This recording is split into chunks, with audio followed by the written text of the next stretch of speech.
As the saying goes, everything that can go wrong does go wrong. This franchise is cursed, no doubt about it. Everything from the owner to the GM down is a mess. Yeah, so the Sabres have won 3 games in a row. Can you believe it? I certainly can. And this guy right here has been going crazy the last 3 games. That is for sure. Across this 3-game win streak, the Sabres have like a completely different team than what they have previously. I mean, you look at the passing, and I'm going to show you a couple of clips right after this one, but again, they just look like a completely different team. They're moving the puck quicker. The game against St. Louis wasn't as good, I will admit, but they're moving the puck way better than they were. They're moving their feet, and I think that's the biggest thing with this team, right? They were caught so many times just so stagnant in the defensive zone that they got scored on because, if you're not moving your feet, you're going to get scored on. But all of a sudden, this team, they have a new sense of energy, and hey, they got 3 so far. I was joking, saying, only 12 more after they finally won a game, but if any team could do it, it's this team because they're one of the most streaky teams in the league, so we'll see what happens from this point on. Again, just take a look at this passing, right? The losing streak, you had none of this, but rotation, it helps Dahlin's back. Slap it up top, slap shot right in. Goalie has no idea where he is, slips right in. Beautiful. And take a look at this play right here. Look at this. Cousins comes in, saucer cross, and look at that. Jack Quinn back at it. You'll love to see it. And again, my favorite part of those clips is just seeing Jack Quinn shot, right? That's something we haven't got to see this entire season.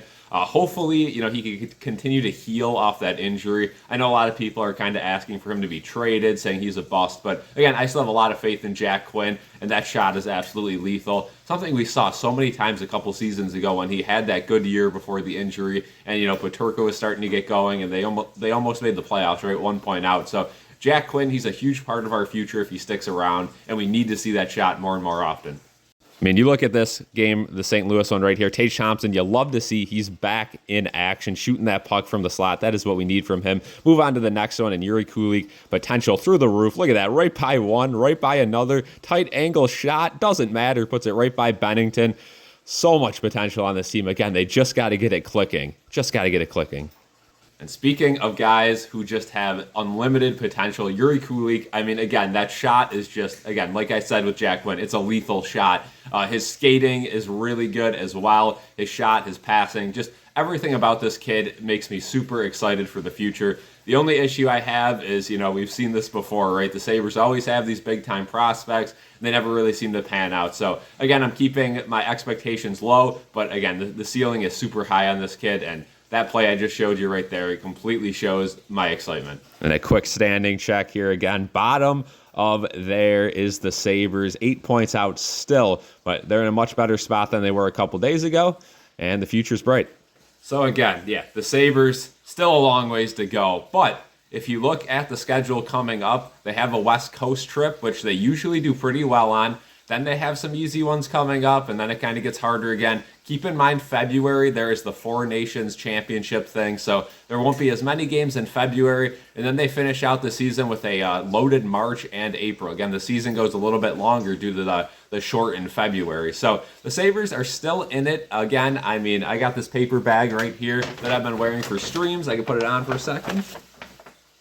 Again, that was needed for a majority of that 13-game losing streak, but they could definitely turn things around. And if they don't, at least we're starting to see some promise from our young players, which during that 13-game losing streak we saw none of. Again, there's still the trade deadline coming up. There's still plenty of time to make trades. If Kevin Adams really wants to make the playoffs this year, I think he has a group that can make that push. He's just missing a few veteran players that he should have gotten in the offseason, did not get in the offseason. It is what it is, right? I mean, we've been talking about it all season long, that this team has a lot of potential. They're just missing certain parts and pieces, and it's been that way for the last 5 years, right? Potential's there. You got young guys in the system that you're not willing to trade. And again, if you're not going to be willing to trade the guys in the AHL, you're not going to be able to get those veteran players. So it's unfortunate that the Sabres have not yet made those moves to get to where we all want them to be, right? We want to see playoff hockey. We're sick of these losing seasons that, amount to nothing. But at the end of the day, all we want to see is playoff hockey. The argument people get all the time, too, is, well, what's the point of making the playoffs if they're just going to get swept? I think you could poll Sabres fans, and 90% of them would take making the playoffs and getting swept over not making it, just because, I mean, we haven't seen playoff hockey, right? We want to see those parties in the plaza back at it. We want to see, the return of, that lit atmosphere in the KeyBank Center. Again, that game against the Blackhawks was a sellout. It was super fun. I mean, again, I knew a lot of people that went to that game, and they said it felt like the good old days again.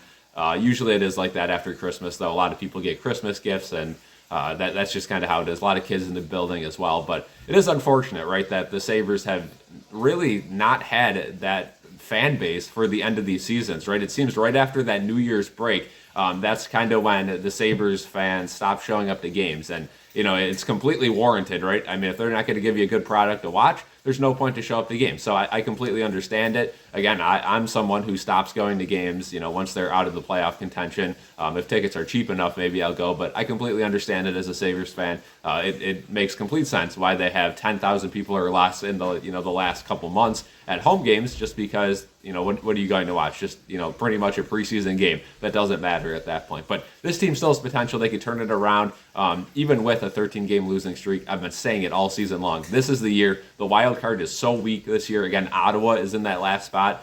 You got to be able to beat Ottawa, right? So we'll see what happens. Thank you guys for tuning into this video. Leave a like on this video, subscribe, and we will be right back at it with Sabres streams coming up in the near future. Thank you guys for watching, and peace out.